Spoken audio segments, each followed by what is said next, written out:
Élaborée depuis avril 2012, la stratégie nationale d'alimentation scolaire, en clair le développement des cantines dans les écoles, a pour but d'améliorer les conditions de vie des élèves, donc celles de leur apprentissage.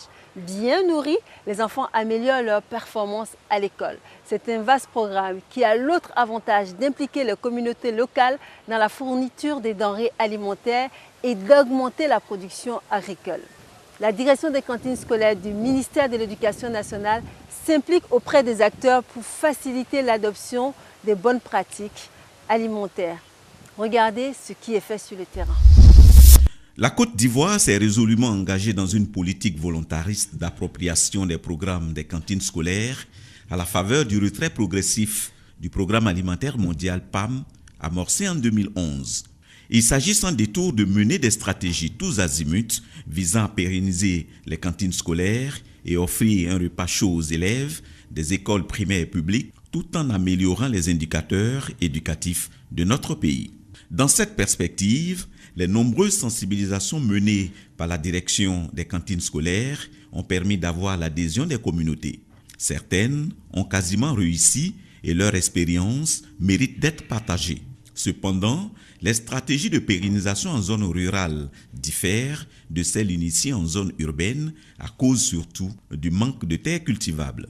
Au groupe scolaire Génie 2000, situé à la Riviera Palmeraie, dans la direction régionale de l'éducation nationale Abidjan 1, la mobilisation des parents autour de la cantine est exemplaire. Ils ont souhaité se libérer des soucis de midi de leurs enfants. En début de chaque année, les parents organisent une assemblée générale et pendant cette assemblée générale-là, on évalue les charges annuelles en nourriture pour les élèves.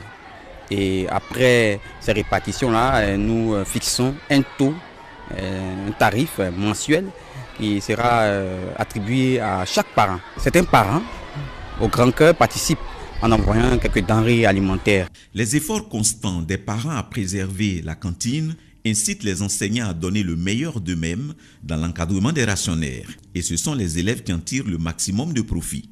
Sous le contrôle de la directrice et des enseignants, ils mangent et se reposent pour reprendre les cours de l'après-midi en toute quiétude. Je suis contente de manger à la cantine parce qu'à midi, on mange bien et on se repose bien pour reprendre les cours à 14 h.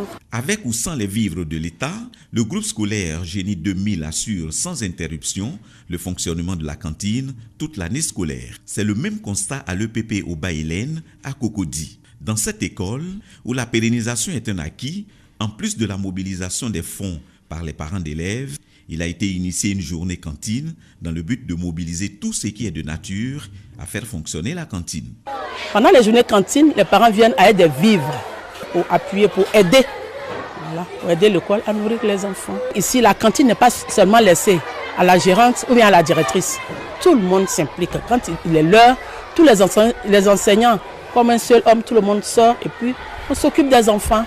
Cette stratégie de pérennisation des cantines scolaires s'est étendue à toutes les écoles à cantine de la direction régionale d'Abidjan 1 avec l'implication et la mobilisation des parents, des enseignants, des directeurs et des conseillers. Étant des travailleurs, ils n'ont pas le temps d'aller faire des groupements. D'ailleurs, même il n'y a pas de terre. Donc, eux, ils optent pour l'augmentation des cotisations. C'est-à-dire, au lieu de payer 25 francs, ils vont payer un peu plus pour que les enfants puissent manger jusqu'à la fin de l'année.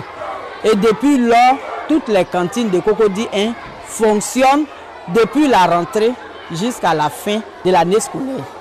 Le groupe scolaire Ouantoué, situé dans la commune d'Abobo, fait partie de la direction régionale de l'éducation nationale Abidjan 4. Il a obtenu de l'ONG Soroptimis International, Abidjan Ivoire, la réhabilitation de la cantine scolaire avec toutes les commodités. Les notions d'hygiène ne passent pas inaperçues.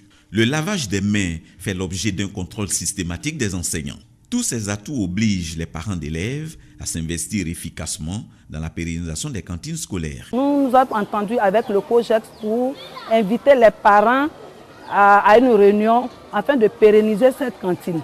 Au sortir de cette réunion, chaque parent a décidé de contribuer à hauteur de 100 francs par enfant pour que nos enfants puissent continuer de manger à la cantine. Et c'est ce qui a été fait jusqu'au jour d'aujourd'hui. La pérennisation des cantines scolaires est possible en zone urbaine pourvu que les parents d'élèves et les COGES y mettent une bonne dose de volonté et d'ingéniosité. Le pari, offrir un repas chaud et équilibré à midi à tous les élèves pendant 120 jours de l'année scolaire. En zone rurale, la politique de pérennisation est beaucoup axée sur la mise en place des groupements mobilisés autour des cantines scolaires. Ces groupements, après avoir reçu une parcelle de terre cultivable, produisent et alimentent leurs cantines en vivres. À Nzikro, situé dans la direction régionale d'Aboasso, le groupement Gaz Sudco fait ses preuves. Sur des parcelles octroyées par le chef du village, ce groupement produit de la banane et du manioc qu'il transforme en attiéké pour les enfants. Le groupement Gaz Sudco bénéficie du soutien du chef du village qui lui-même supervise au quotidien les travaux. J'ai donné la parcelle au groupement pour qu'on puisse s'occuper des enfants qui viennent de loin. La cantine leur donne à manger. Le groupement aussi les aide. De temps en temps, je viens les voir s'ils font vraiment le travail ou ils ne font pas. Les enfants mangent tous les jours. Les autres chefs de village aussi n'ont qu'à faire comme moi. Ils n'ont qu'à regarder la façon dont nous faisons. Eux aussi n'ont qu'à faire la même chose. Le groupement Gaz Sudco est sur la voie de pérenniser la cantine scolaire de Nzikro à travers une organisation et une gestion rigoureuse. Notre objectif même, c'est de tenir, en tout cas, comme depuis les cantiniers, les responsables cantiniers nous ont dit, PAM s'en va. Donc nous, on veut automatiquement gérer nos enfants sans PAM, peut-être même sans l'État. Dans la direction régionale de Bondoukou, à travers le projet Une école, 2 hectares de culture pérenne, 60 écoles à cantine ont bénéficié chacune de 2 hectares de terre cultivable pour faire soit de l'anacarde, soit du palmier à huile. C'est ce projet que nous voulons vulgariser dans toute la Draine. Et ainsi, on a invité les donateurs à signer un protocole d'accord où tous les parties prenantes sont gagnants. Lorsqu'on récolte, on vend. Le donateur a un pourcentage de ce que nous récoltons et la cantine a un pourcentage de ce qui est vendu. Ainsi, nous pourrons soutenir pour longtemps nos cantines.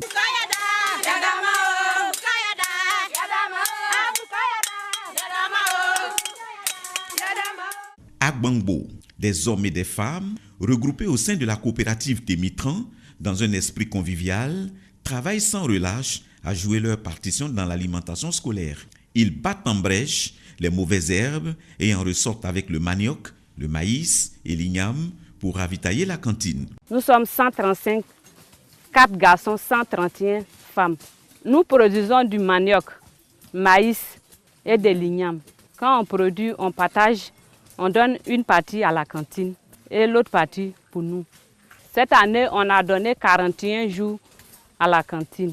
Quand nous partons au champ, les enfants mangent à l'école. Ils sont tranquilles, ils étudient à l'école. Le chef du village nous a donné 2 hectares. On a planté 1 hectare d'anacarde. Cette année, on va planter 2e hectare d'anacarde. Le groupement Témitran a compris très tôt que nourrir les enfants de la cantine de façon durable passe nécessairement par la promotion des cultures pérennes. M. Ouattara Drissa a fait le premier pas. J'ai donné 2 hectares d'anacarde à la cantine pour qu'on puisse nourrir tout le monde. Parce que j'ai vu que nos braves femmes sont en train d'aider nos enfants. En tant qu'hommes aussi, il faut aider l'enfant pour que l'enfant puisse avancer. À Niango, toujours à Bondoukou, en plus des cultures pérennes, le groupement assure quelques jours de pérennisation grâce à la broyeuse mobile offerte par la cantine scolaire. Cette année, cette broyeuse nous a permis d'avoir une somme de 173 000. Et quand nous avons enlevé l'argent pour que nous utilisons pour payer le carburant et puis la maintenance, nous avons pu payer 7 sacs de riz. Et cela aussi a pu aider le groupement à fonctionner pendant 50 jours à la date du 25 mai 2018. Sur la base des nombreuses campagnes de sensibilisation pour la promotion des cantines scolaires menées par la direction, le village Akasso, dans le département de Koufao, a réussi à impliquer les cadres et la mutuelle de développement dans la pérennisation de la cantine. En dehors des infrastructures, nous apportons aussi un appui au niveau de l'alimentation. Nous apportons du riz, de l'huile et surtout des pâtes alimentaires pour augmenter le nombre de jours de fonctionnement. En plus des actions du groupement, du chef du village, de la mutuelle de développement, des hommes de bonne volonté n'hésitent pas à soutenir la cantine en apportant du riz, des pâtes alimentaires et des plaquettes d'œufs. Le groupement Eyobie de Kofi Kokorekro dans l'inspection de l'enseignement préscolaire et primaire de Tankessé a pris le taureau par les cornes en faisant de la pérennisation des cantines scolaires son affaire. La culture de l'igname et de l'anacarde sont au centre du mode de pérennisation choisi par le groupement. Cantine, c'est notre affaire. Les Blancs sont venus nous aider, demain il se pourrait qu'ils vont partir. Mais s'ils vont, il ne faut pas qu'on va rester la bras croisés.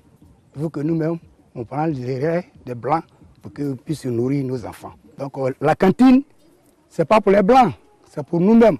Puisque les Blancs, ils ont des enfants là-bas. Ceux qui mangent ici, là, ce sont nos enfants. Le jour que les enfants ne mangent pas là, nous, on tombe malade. Aujourd'hui, notre préoccupation, pour la nourriture, on peut le faire. Mais l'eau, c'est l'eau seulement, on n'a pas l'eau potable. Si les enfants mangent bien, qu'ils ne boivent pas l'eau potable, ça va les rendre malades. Dans la direction régionale de l'éducation nationale de Bongouanou, il a été initié la caravane de sensibilisation. Objectif, mobiliser le maximum de vivres pour faire fonctionner les cantines. Notre stratégie consiste à organiser une caravane de sensibilisation. Et les membres de cette caravane sont les responsables de l'ANADER, les COGES, les conseillers analphabétisation et les conseillers cantine. Nous partons de village en village pour expliquer les objectifs à atteindre. Nous sommes partis de 7 tonnes à la première année pour arriver à 18 tonnes l'année passée. Et cette année, nous sommes à 30 tonnes de vivres mobilisés pour les cantines scolaires. À Nzoué Kokoré, 2 groupements mutualisent leurs efforts pour voler au secours de la cantine dans l'objectif de la pérenniser. Ici, l'accent était mis sur la culture du riz. Nous produisons du riz pour que nos enfants mangent à la cantine. Je n'ai pas assez de force et suffisamment de moyens pour produire beaucoup. La parcelle qu'on m'a donnée est grande. Cette année, j'ai fait 3 hectares pour aider la cantine. Si j'ai la santé et les moyens, je ne serai jamais fatigué d'aider la cantine parce que c'est bon pour nos enfants. Si nos enfants ont faim, ils ne pourront pas bien travailler. Je demande à toutes les femmes de Côte d'Ivoire d'aider les cantines. Parce que si nos enfants travaillent bien à l'école, ils pourront nous sortir de la pauvreté. Cette stratégie de mobilisation des vivres est soutenue par la coopérative Kambono Dara. Le groupement plaide pour l'obtention d'un camion de ramassage afin d'être plus efficace dans la livraison des vivres. Nous sommes déterminés à augmenter notre apport à la cantine, mais notre souhait, c'est l'équipement en matériel agricole de notre groupement. La nourriture de l'enfant, c'est l'affaire de la mère. Tous ces groupements bénéficient de l'appui du ministère de l'Éducation nationale en matériel agricole, motopompes, broyeuses, tricycles, unités de production et formation en alphabétisation, à la comptabilité simplifiée et en technique culturelle à travers l'ANADER. Nous faisons des formations théoriques et pratiques. Donc nous les suivons pour voir est-ce qu'ils respectent effectivement ce que nous leur demandons de faire. À la fin, nous remarquons que le rendement est très bon. Avec la formation, le groupement arrive à produire plus de 30 tonnes à l'hectare. Les stratégies de pérennisation des cantines scolaires diffèrent d'une région à une autre. Elles tiennent compte des besoins et des réalités alimentaires des localités. Les différents modes de pérennisation présentés ont pour seul objectif de partager les expériences pour dynamiser nos ambitions. Pour ce qui concerne notre engagement, il est total. Les sous-préfets et moi-même, nous avons déjà, dès notre prise de fonction, pris l'engagement de faire en sorte que toutes les parties prenantes soient aussi alignées sur le même processus et que le leadership se développe à travers donc la gestion des cantines scolaires. Et l'expérience aidant, nous pensons donc partager notre approche. Peu importe la quantité, chacun doit soutenir les cantines scolaires pourvu que ce qu'on donne permette aux enfants de prendre tout au long de l'année scolaire un repas chaud et équilibré tous les midis.